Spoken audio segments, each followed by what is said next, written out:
This is a Film Stories original podcast. Love this podcast? Support this show through the Acast supporter feature. It's up to you how much you give, and there's no regular commitment. Just hit the link in the show description to support now. This episode is brought to you by Progressive Insurance. Do you ever think about switching insurance companies to see if you could save some cash?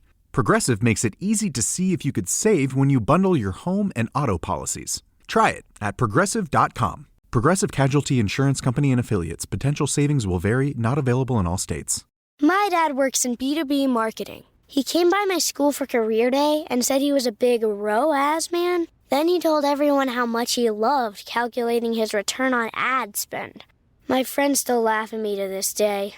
Not everyone gets B2B, but with LinkedIn, you'll be able to reach people who do. Get a $100 credit on your next ad campaign. Go to linkedin.com/results to claim your credit. That's linkedin.com/results. Terms and conditions apply. LinkedIn, the place to be, to be. Hey, I'm Ryan Reynolds. At Mint Mobile, we like to do the opposite of what Big Wireless does. They charge you a lot, we charge you a little. So naturally, when they announced they'd be raising their prices due to inflation, we decided to deflate our prices due to not hating you. That's right. We're cutting the price of Mint Unlimited from $30 a month to just $15 a month. Give it a try at mintmobile.com/switch. $45 upfront payment equivalent to $15 per month. New customers on first 3-month plan only. Taxes and fees extra. Speed slower above 40 gigabytes. See details.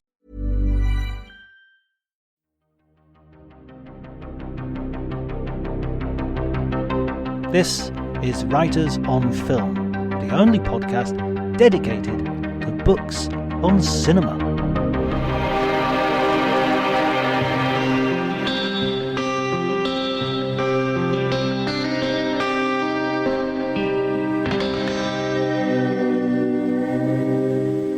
Hello everybody and welcome to Writers on Film. My name is John Bleasdale and today I'm delighted to be talking to Ehsan Khoshbakht.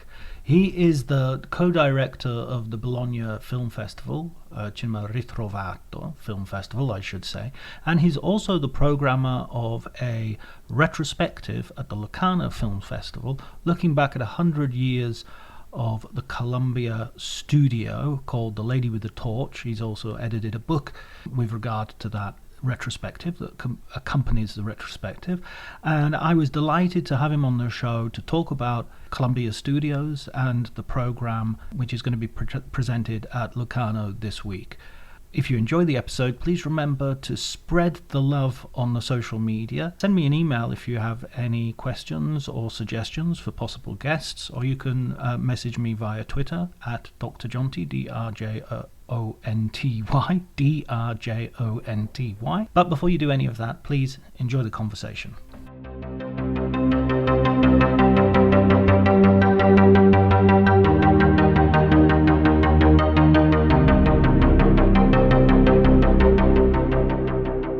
Nice. Yeah, well, in a way, the books are still the best thing in the world. Everything I learn in my work, I learn from books. It's so amazing that you learn something from watching film. You learn something from discussions with colleagues and experts. But books, it's endless because there's always something about written about almost any film somewhere, and you have to find it. And it's something that grabs your attention. Oh, it tells you something that you were not aware of. So books, for me, are the map to the road, any road.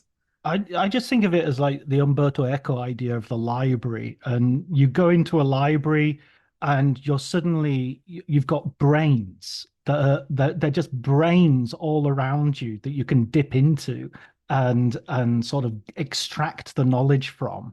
It's like a science fiction thing, it's like a magic thing. They travel through time and space.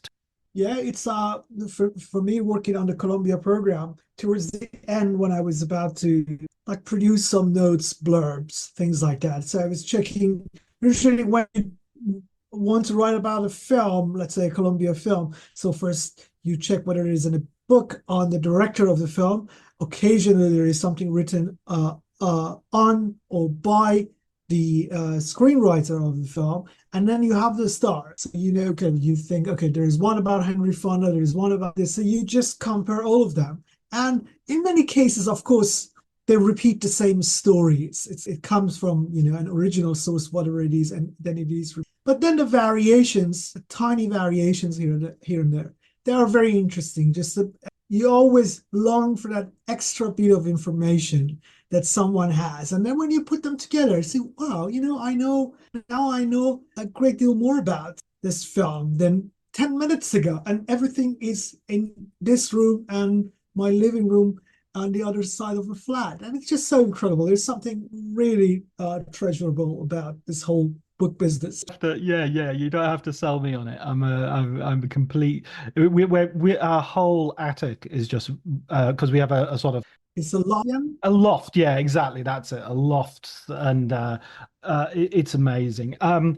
So let's talk about this Columbia. I'm assuming it's like a centenary that's being celebrated. It is a centenary indeed, and it has been celebrated in many different parts of the world, especially in North America. From what I have observed, mostly a smaller program and programs dedicated to the big titles, the major classics of the studio, like the Lawrence of Arabia, the Bridge on the River Kwai, Gilda, On the Waterfront, etc., etc. But what is interesting is, we'll get into that later, but in my definition of a Columbia picture, a film like The Bridge on the River Kwai and On the Waterfront don't have any space, because these films were produced with a great degree of independence from the studio. They were by independent producers, produced by Columbia Pictures. And the main character, or one of the leading characters in my story, Harry Cohn, the president of Columbia Pictures, had absolutely no say in these projects. And because of that, he hated these films, even though they won him Oscars and plenty of prestige for Columbia Pictures. I was just thinking Lawrence of Arabia really is Sam Spiegel's film more than it is Harry Cohn's film. Absolutely, yeah, no, totally. And in the program, I focus on some examples of the independent productions in the golden age of Columbia Pictures, before the dawn of sound era until the end of the 50s. But I have excluded films that were done, totally independently from the studio. Of course, it's not a Columbia film. The most obvious example is the Gone with the Wind. Gone with the Wind is not an MGM film, even though it was distributed by MGM and had MGM's logo. It remains a David Selznick film. Same about Lawrence of Arabia. It is part of the studio legacy, but I was trying to focus on the in-house productions and the productions in which Harry Cohn or his associate had a strong say and a significant influence. So when does that's a stupid question. 100 years ago, that's when Columbia starts. How does Columbia start as a studio? What's its sort of the story of its birth?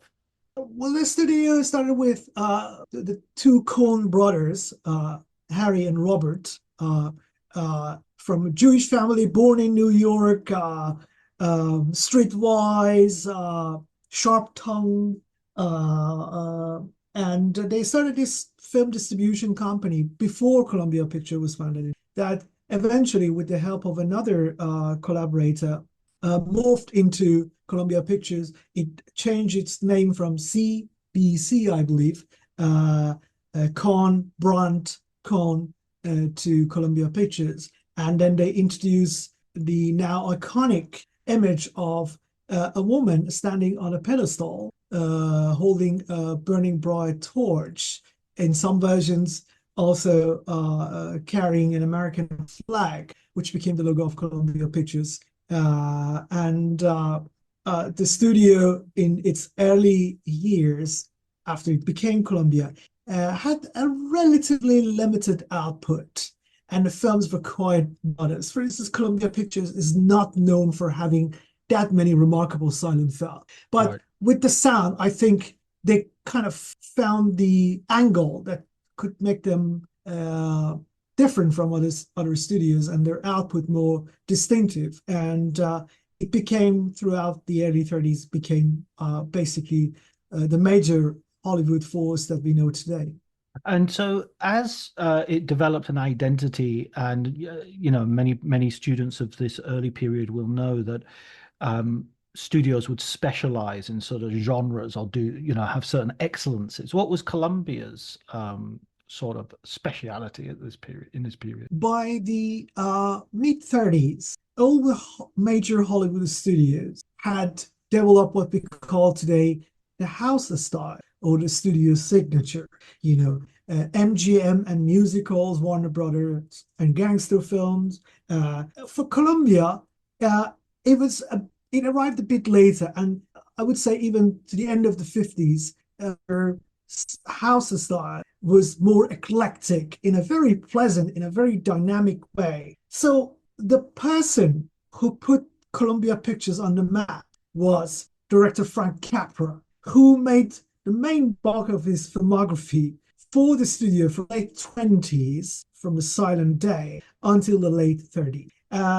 He made more than 20 films, Columbia Pictures, and with the success, both artistic and commercial success of these films like It Happened One Night, You Can't Take It With You, all of a sudden, Columbia Pictures started winning Oscars. At the same time, Harry Cohn became aware of the power of the director as the star, rather than having a galaxy of stars, which would have been unaffordable for a studio with kind of relatively meager resources. So the famous name above the title of Frank Capra's autobiography, became a Columbia trend. That in Columbia films, you see the name appears above the title. Even directors that are totally forgotten today, you will see Leslie Ruggles' Arizona. You see Gregory Lacava's this and that. So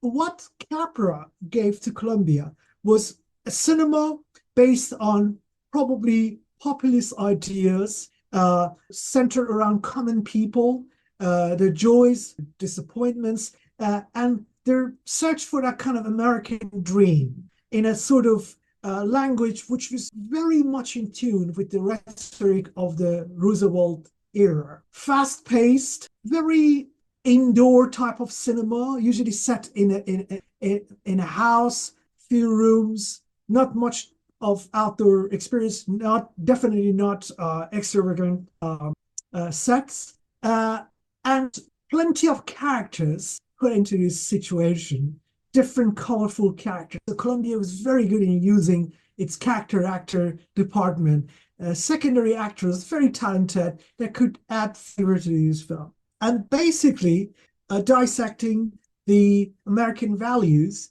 and re-establishing them at the end in major classics like Mr. Smith Goes to Washington and Mr. Deeds Goes to Town. So that became, to a great extent, the Columbia house style in the 30s. But Columbia was also a very vibrant studio because it did not have the long-term contracts like other studios that in famous 7-year contracts, basically enslaving talents. Columbia didn't have that. So people were popping in and out all the time and staying there for 1 picture deal, 2 picture deal, then out, coming back, being hired on a week-to-week basis even. And that was that allowed for different types of Columbia Pictures product emerging from the famous departure of Frank Capra in the late 30s after major disagreements with Harry Cohn to the end of the 50s. And so people who argue that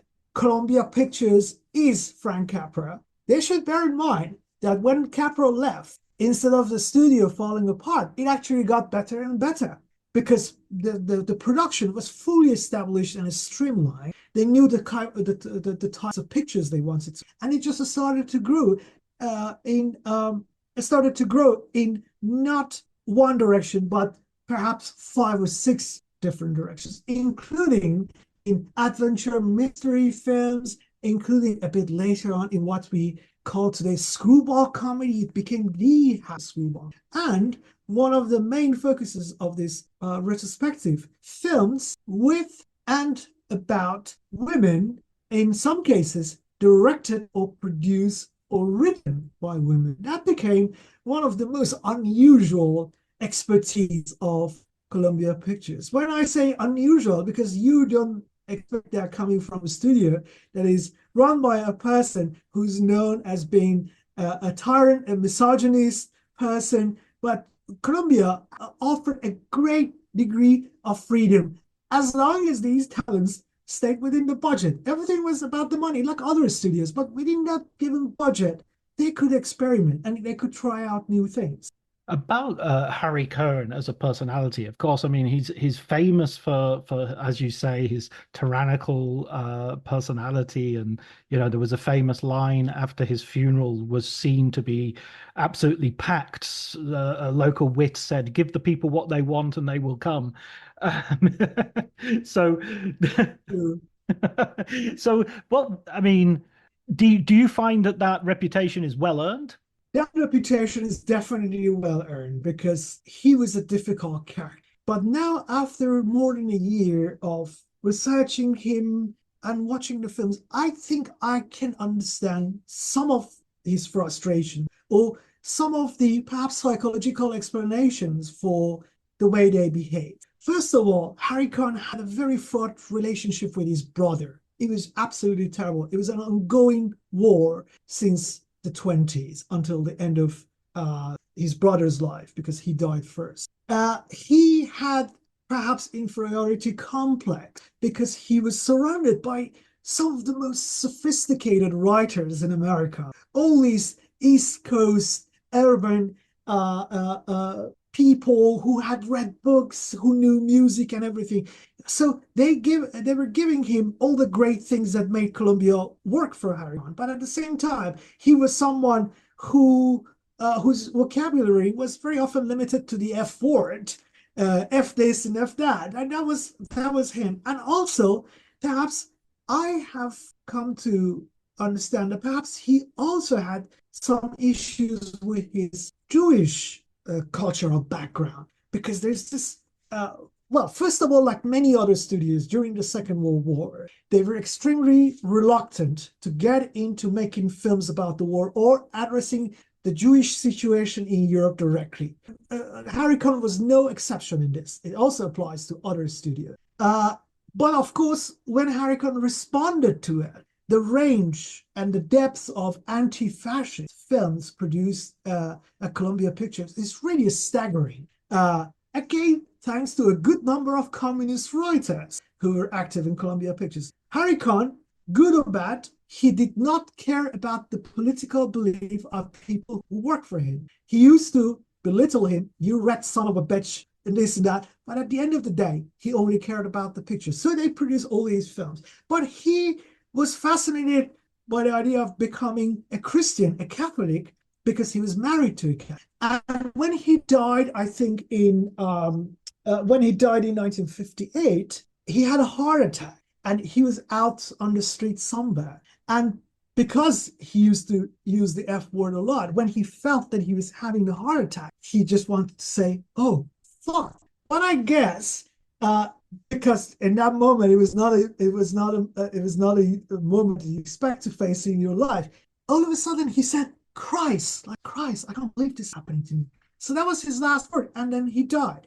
And then, of course, this question should be answered by the experts in Catholic culture and theology, that how can one be baptized as a Catholic after his death? But he was baptized as a Catholic. And so when they had the famous funeral in the Columbia Soundstage, and of course, now he's Catholic, all the Catholics of Columbia Pictures and old friends were summoned to the ceremony, including director John Ford, who made 5 films for Columbia Pictures. So John Ford was one of the people who carried his coffin.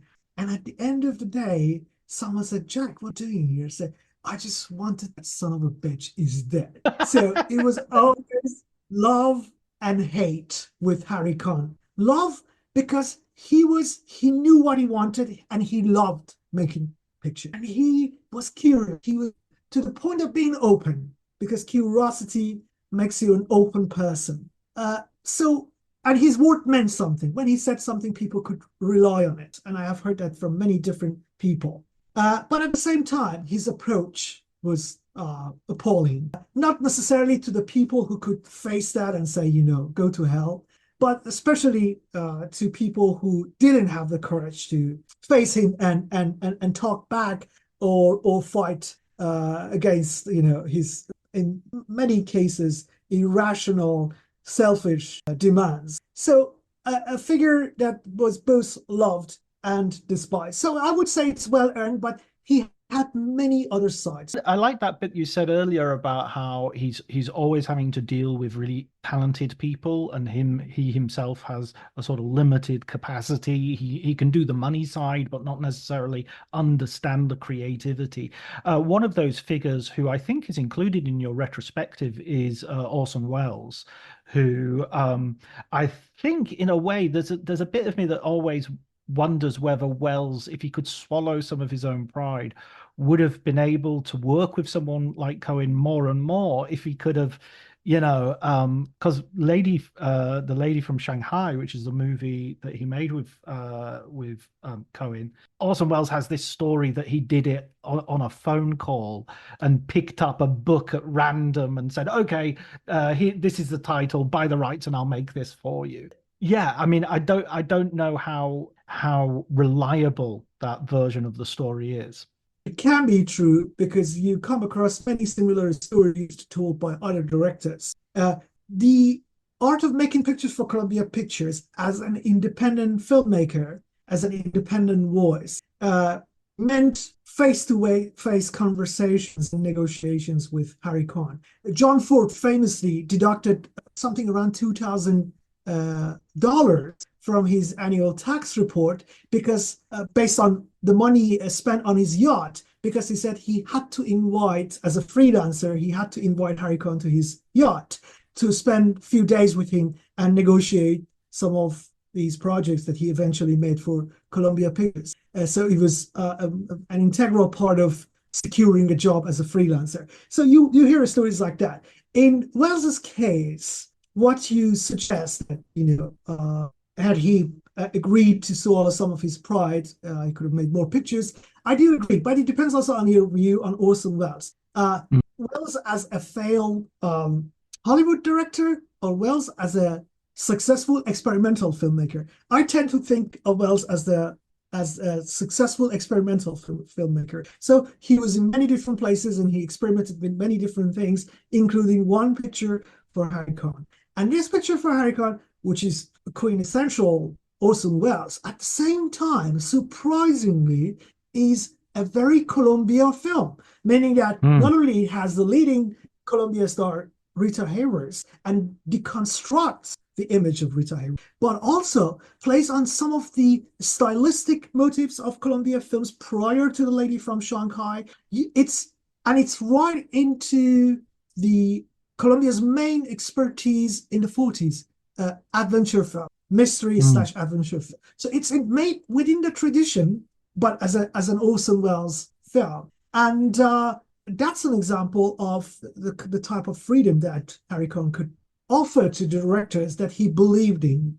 The film is, especially today, looks more unusual than ever. It's very eclectic, it's very staccato, very Wellesian, of course, but there is no precedent for it in Columbia Pictures. So that's when and where I give credit to Harry Cohn as a person open to risks. And you see that in many other directors who had this kind of one-off wonders with Columbia Pictures, in some cases too. Frank Borzage, Man's Castle is a remarkable film. There were one of his films by directors like Nicholas Ray, who later returned to make films by independent production units in Columbia Pictures, and many other directors. So that was the place to go to, in a way, if you wanted to do something slightly different. It was almost sort of a last chance saloon of a studio that you could go, if you were in trouble with other studios, you could go and find work there and do something maybe with a bit more freedom if you kept within the budget. That's right. And it was also the place to start a career. from the scratch. That's why the B unit of Columbia Pictures is so important, because many of the great names in the history of American cinema, directors like Joseph H. Lewis, Edward Dmytryk, John Sturges, and many others, Bob Whittaker, they all either started there or made the first significant series of films for Columbia Pictures. And the reason to argue that probably they were not entirely uncomfortable is that many of them returned. William Castle returned as a sort of director-producer. So he had his 40s kind of face, and then there was another one in the 50s. Edward Dmytryk returned, and so did many other directors. Andre de Toth did the same thing. So it means that they could feel comfortable. They knew the barriers and the limitations of working for Columbia Pictures, but also the advantages of directing and producing for the studio. When you have a retrospective for a studio, you have so many films to choose from and so much of a back catalogue. How do you go about selecting films to present as a programmer? By following my instincts. In this case, when I decided to do this, I knew what I didn't want to do. Because in the past few years, we have seen some similar program of the celebration of a studio. And they have shown some wonderful films, but they were mostly the titles that one expects to see in the celebration of the studio. All the big titles from the canon, all the classics, right?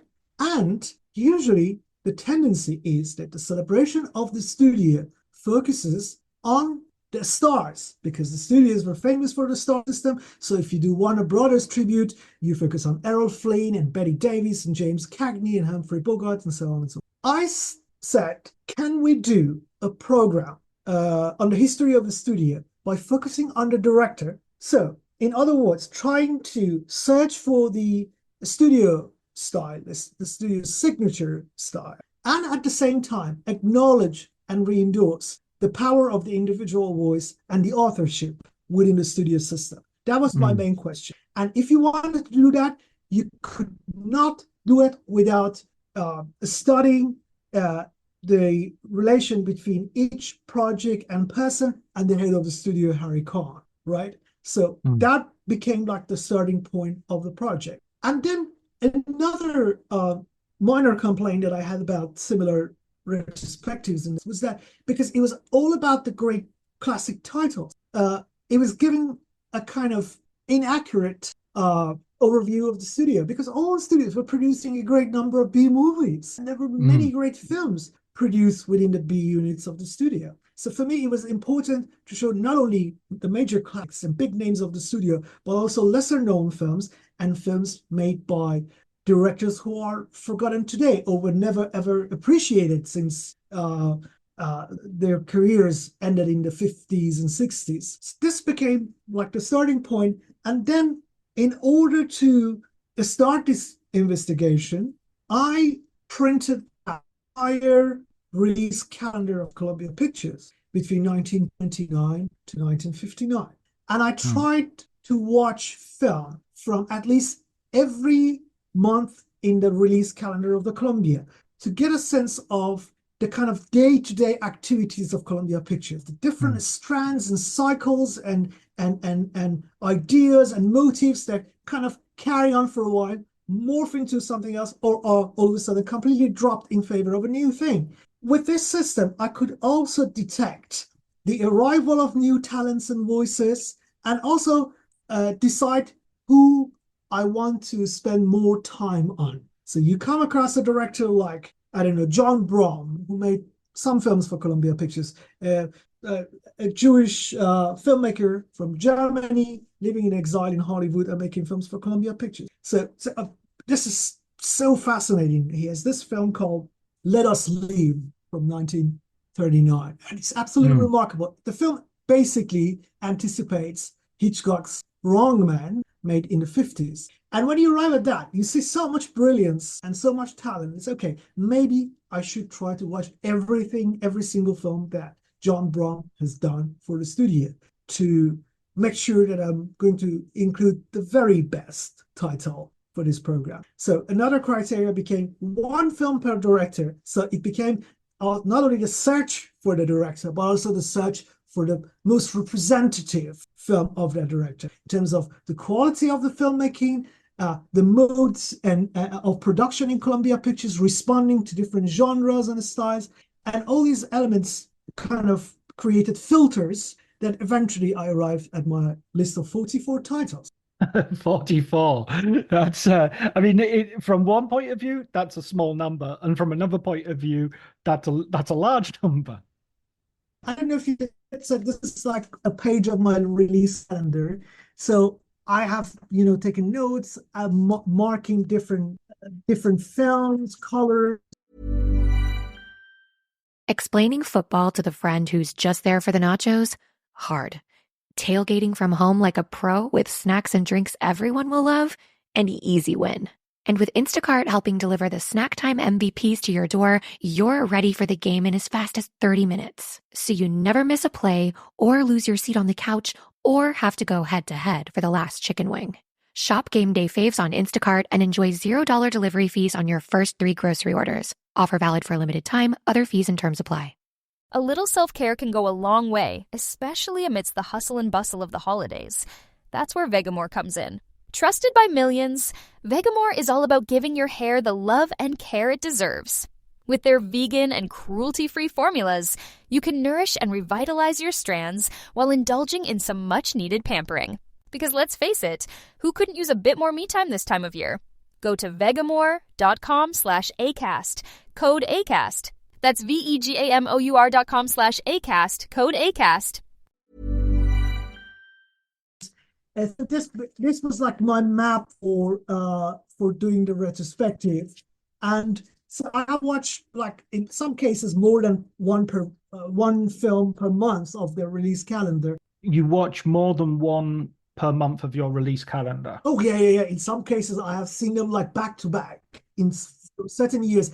Over the years, not just for putting this program together, like for instance, the year in the 50s, because I knew films from the 50s better than the films from the 40s and 30s. So there are certain years that I have seen, I would say, more than 75% of the titles they have released. I'm really interested in this point as well, as a programmer, that you don't just pick out the most sort of the greatest hits. You want to look at the most representative, and the most representative might be films that have disappeared. It might be people who are no longer as famous today as they were then. I've just done an article about Richard Burton, and I was asked to choose a sort of top 10 performances, and I wanted to put in films that he did which maybe weren't even popular, but sort of represent how wide his talent was. What sort of film do you feel is in your program that has that sort of attribute? I think perhaps more than 25% of the films in the program are responding to that need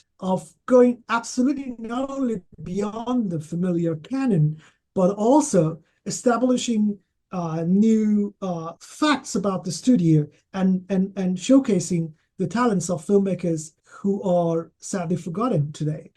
So, for instance, of course, I have Mr. Deeds Goes to Town. It's always wonderful to see Mr. Deeds Goes to Town. But I have some lesser known films by great directors in the program too, like The Whole Town's Talking by John Ford. It's a comedy. Ford is not known as a comedy, but he was extremely talented as a comedy director. Or a film like Gun Fury by Raoul Walsh. Again, Raoul Walsh is relatively well known, and this is an action picture, so it's right into his area of expertise. But nobody has seen this film in its original format since it came out. It's a 3D Western. So we are showing the film in 3D in Locarno. So I wanted to see the film in 3D because it's all about the format. It's all about the way this film should be seen. And then I went in the direction of, again, directors who are relatively well known, at least by people who take it seriously, like Edward Dmytryk. But nobody has seen this film in the program called Underage. This film has not been seen, I'm almost certain. It just vanished. And so I'm showing Underage. And then there are directors who are completely forgotten, but they're wonderful, great, some of them even competing with, the major talents of the studio like Frank Capra. So Roy William Neill and Nick Grindy are just two examples of directors who were enormously talented in the 30s. I'm showing films by these directors. Later on, you have people like John Brom, or again, the fellow German exile, Max Nussek, who directed one film for Columbia Pictures called Girls Under 21. I know the titles are just so crazy. Underage and Girls Under 21. Yeah, it sounds like some exploitation program, but yeah, why not? You can praise the elements of early exploitation cinema in some of the B movies that making the 30s and 40s, no doubt about it. So it has the entire range from the super famous to, let's say, the white elephant to the termite. It covers the entire range of production at Columbia Pictures between 19... So when Harry Cohen dies, what direction does the studio take? It was just sheer coincidence that his date of death kind of coincides with the end of the so-called studio era, the golden age. Various factors have been mentioned for it: the death of long-term contracts, the arrival and popularity of television, and most importantly, the emergence of independent production units and independent producers, and basically some famous stars becoming the producer of their own films. So that's really the end of it. But Harry Cohen dies a year before the end of the retrospective, but he was already fully aware of the changes, and I'm sure he must have felt the confusion in Hollywood, because Columbia Pictures was one of the first studio in Hollywood that embraced the arrival of television and started producing content for television, and also licensing some of the back catalog for broadcast on television. So they were aware of it and fascinated by television as a new medium. And also, if you go through the release calendar, you see between the early 50s and the late 50s, the number of films produced by independent producers for Columbia Pictures are on a steady rise. We already mentioned some titles from the 50s that were done by producers, independent producers, such as On the Waterfront, and they were very successful films. So in terms of business, there was no difference. Perhaps it was easier for them to accept this kind of new mode of production. But at the same time, I can imagine that he was perhaps missing or having some nostalgia for the old days when he was in charge of everything, and every film was passing through his office, from the very first draft of the script to the final cut of the movie. So that was really not only the end of Harry Cohen, it was the end of Columbia, in a sense. It continues to this days. Remarkable. But it was never the same thing like other studios. It became many different things, and more about media than cinema, and more about who buys the studio and who runs the studio, and merging with what companies. So it became like a corporate than a studio. In a way, we define the studio system of the golden age. Earlier, you mentioned a house style as well, and I was wondering about that, because if I look at something like Warner Brothers and I see Michael Curtiz as very much sort of putting his stamp on Warner Brothers style, and so that often I think his style disappears because it becomes so influential to Warner Brothers that everybody in Warner Brothers is using him as a template for how to direct films visually. With Columbia, how would you identify that house style? You've already mentioned sort of Orson Welles to some degree is kind of making a Columbia picture stylistic. As I said, there's no one single house style in Columbia. So that's when the genres become very important to the output of the studio. For instance, one can recognize a kind of a unity of a style to the point of having a clear signature in Columbia screwball comedies made in the 30s and 40s. Mostly because they were often written by the same group of people. They had the same group of stars in them, like there's the sophisticated stars of the studio, Gene Arthur, Byron Dunn, and writers like Robert Riskin. So you see that there. And you also see that in a kind of crime thriller film noir produced in the 40s and 50s, in terms of the types of narrative, the way they use the camera.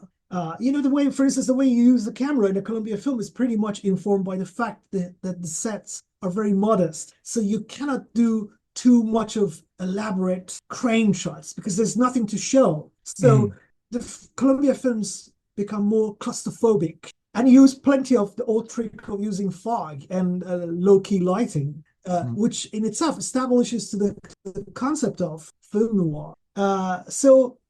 You can identify the Columbia houses in certain types of genres, but also there are some thematic development in the studio. Like Columbia has, interestingly, a series of films about what I call gadget comedies. So they were very fascinated by the new technologies, radio, recorded music, and later on television. And they have made films about these new mediums and devices in different types of genres. And gradually a type of cinema films emerged in the studio that were about these objects.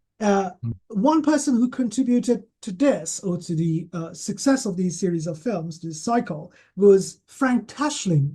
Frank Tashlin used to work for Columbia Pictures as a screenwriter, and he wrote some of these films that poke fun at the new inventions, all different types. That kind of 50s consumerist culture is poked fun at by Frank Tashlin at Columbia Pictures. Television, the suburban culture and the consumerism of the suburban culture. So you can just follow the thread of films made about gadgets and devices in Columbia Pictures made between the 30s and the end of the 50s. And I have, briefly touched upon this subject in the book. And you mentioned earlier, you just mentioned Irene Dunn and a few others of the talents and stars, and you talked about how women behind the camera were managed to create some space for themselves where in other studios they might not have had such opportunities.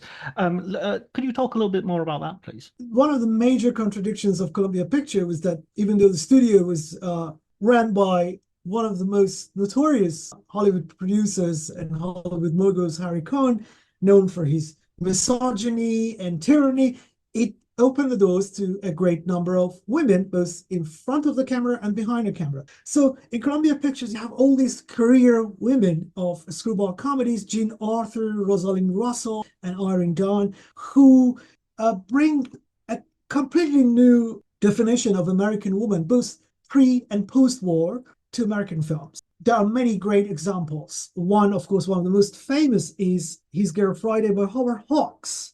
And again, just to remind the listeners that even someone as wonderful as Hawks, as talented as, was making new variations on the pre-existing modes of storytelling in Columbia Pictures. This is one good example because Columbia Pictures had a tradition of making films about journalists from the early 30s, from the early days of sound cinema. So they were producing films like that on a yearly basis. Every year there was like something coming out. So it's the continuation of the same tradition in the studio, but now with a type of feminist edge, with a strong emphasis on the reversal of gender roles, because the first version of the film was with two guys basically competing with each other instead of, former husband and wife in Howard Hawks' film. So there was a screwball comedy, but then there were also women behind the camera. There were editors, many wonderful writers. Columbia Pictures had the first female executive producer in the history of Hollywood, Virginia Van Opp.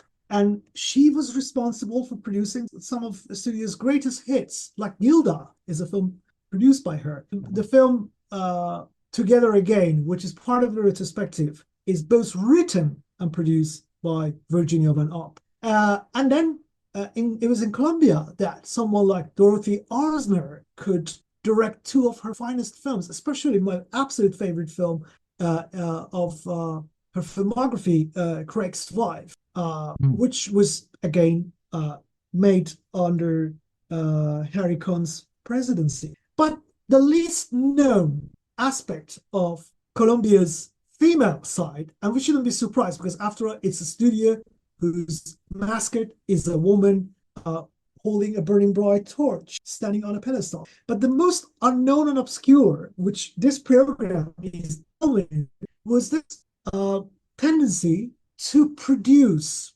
an all-girl version of films that were made in other studios with men. So, for instance, if Warner Brothers made The Wild Boys of the Road by William Wellman, a film about hobos during the Great Depression, Columbia Pictures made Girls of the Road, which is an all-girl movie about girl hobos jumping the trains and crossing the country in search of better life. If other studios were good at producing prison movies and prison dramas, Columbia, that again had a long tradition of doing that, started making films, prison movies with women, including Women's Prison by Louis Saylor, as part of the program. So they were making war movies only with girls, gangster films with girls. It's absolutely brilliant, this tradition. And the film Girls Under 21 is kind of all-female version of The Angels with Dirty Faces by Michael Curtis, Pat Warner, all girls. And there's this tough girl of the neighborhood who's setting a bad example for the other girls. So it's absolutely brilliant. And this is one of the specialties of Colombia that the Locarno program is showcasing, perhaps for the first time. That's amazing. That just goes to show that sort of gender twisting that, recently got a bad press with things like Ghostbusters and, other films, Ocean's 11 being Ocean's 8 and whatnot is not a new thing. It's not quite as radical or as crazy as we thought it was. Absolutely not. It was there since the 30s, and even it's completely radical in this, because the examples you gave, it's also a sign of trying to cash on one of your assets. You have the story, you have the characters, so let's make an all-female version of it, or let's make an animation version of it. Different variations for producing revenue for the asset the studio has. In this case, it's also a bit of a cultural dialogue because it is an interaction between two different studios. So if another studio is producing this big budget film with men, Columbia says, okay, we don't have that budget, but we can make an old girl version of it on like a fifth of the budget they have spent on making the film. So it's a dialogue, it's a cultural dialogue between different sectors of American film industry, and I find it extremely, extremely fascinating. It has echoes, of course, of exploitation. It is exploiting a situation, the demand for a certain type of film, but in the process, it achieves a lot. It adds many new elements to the cultural dialogue that had existed back then, which is even more relevant today and make these films even more enjoyable to me. Yeah, absolutely. And it creates a more varied idea of what, as you were saying earlier, American woman can be, an American lived experience as a woman can be. It can be poverty, it can be prison. It's not always housewife or what have you, or romantic ideal. But listen, thank you so much for your time. I just wanted to ask one final question before we finish, Ehsan. Obviously, it's going to be difficult for you to pick a favorite and to pick a sort of recommendation, but some of our listeners are not going to be with us in Locarno, unfortunately. What should they perhaps dig out and watch that would give them maybe give them free films to make a start on before they get the book and they can dig deeper for themselves? It's so tough. It's absolutely it's a torture. Everything that I have programmed for this retrospective, I absolutely unconditionally believe in, for different reasons. I'm not saying all the films have the same quality, but they are interesting or important in their own way. Okay, you put the gun here, now I'm going to answer. Okay, as an alternative to Frank Capra. Okay, Frank Capra is great. Capra is Capra. Capra has made many of us love cinema. But just to see who else was doing something as good as Capra in the early 30s, there's a film called Washington Merry-Go-Round by James Cruise from 1932, of which we are going to show a 35mm print.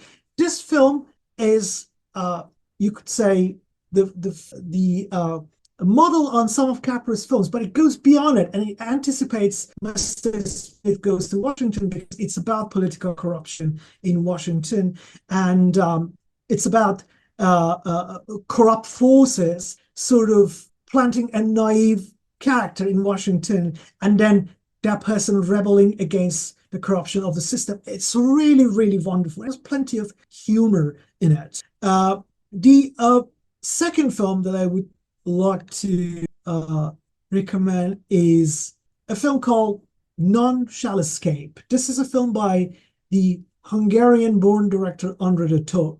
This program has plenty of edge. Even in comedies, there's kind of an edginess, edgy quality to the film. And this is perhaps one of the greatest examples, because this is the film that anticipates the Nuremberg trial. The film is made during the Second World War. It's from 1944, but it anticipates the formation of the United Nations and the Nuremberg trials after the war. It's about the crimes committed in a small Polish village, and then how after the war, a group of people, including people from different races and different countries, it features Black people, Asians, they come together and putting this person responsible for the crimes against humanity on trial. The film is unbelievable. This is a B movie. It's unreal that the B unit of Columbia Pictures was capable of producing a kind of a small masterpiece, and a film made not only for its time, but for us now, today, for the future. The film was written by someone who was going to be blacklisted, Lester Cole. He was a member of the Communist Party of America. And the writing is just absolutely brilliant. And I think perhaps the third film, the third title in the program could be a film noir that I love very much. Again, a 35mm print. It's called The Killer That Stalked New York. It's directed by L. McEvoy from 1950. Columbia was very good in allowing people to make films, even if they were not filmmakers. So if you were a writer, second unit director, film editor, or DOP, if you had an itch for filmmaking, you were allowed to make films. And this is just one example. It is based on a true story that someone unknowingly kind of spreads the smallpox virus in New York City, but it's done as a film noir. So the person who does it is on the run from the justice for smuggling some diamond into the country. Oh, is this with Richard Widmark? No. That's very, again, this is Columbia responding in a way to the Richard Widmark movie, which is Panic on the Streets, directed by Elia Kazan. That's a Fox film. That's 20th Century Fox. So in Columbia, instead of a man, it's a woman, it's a blonde, it's a femme fatale. But what's the brilliance of the film? The femme fatale as patient zero. That's the key to the film. So she's a femme fatale and she's patient zero, who's going around escaping from the law in New York and spreading the virus. It's shot on location. Again, Columbia was so good to slash the costs by shooting on location. So you get a sense of realism where you don't really expect that to exist. And The Killer That Stalked New York would stalk the viewer's memory for a long, long time. It's really powerful.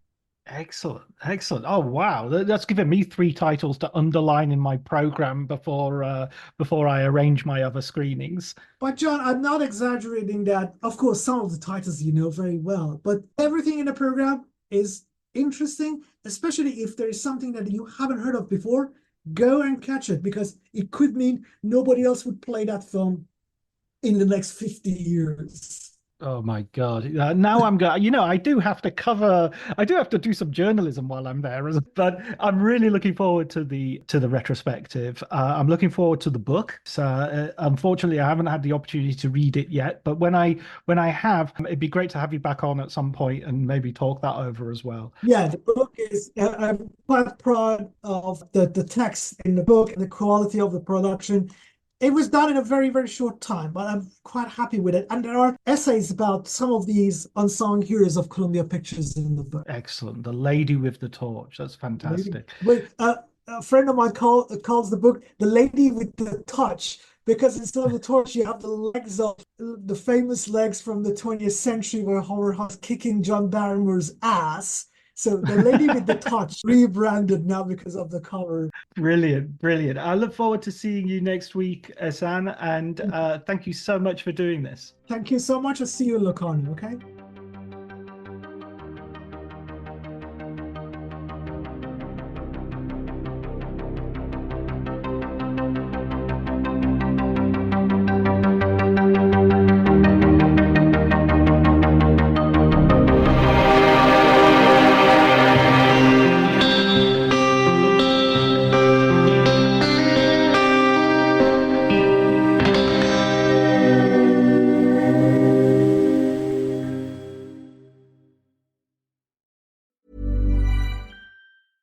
Selling a little or a lot?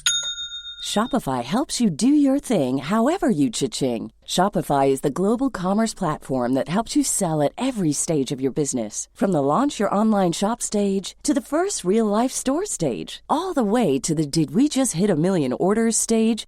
Shopify is there to help you grow. Shopify helps you turn browsers into buyers with the internet's best converting checkout. 36% better on average compared to other leading commerce platforms. Because businesses that grow, grow with Shopify. Get a $1 per month trial period at shopify.com/work. Shopify.com/work.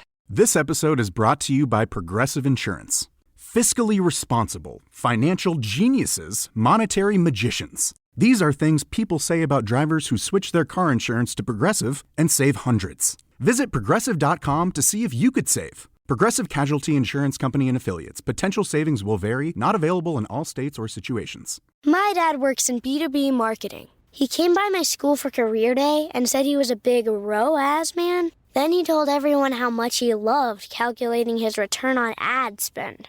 My friends still laugh at me to this day.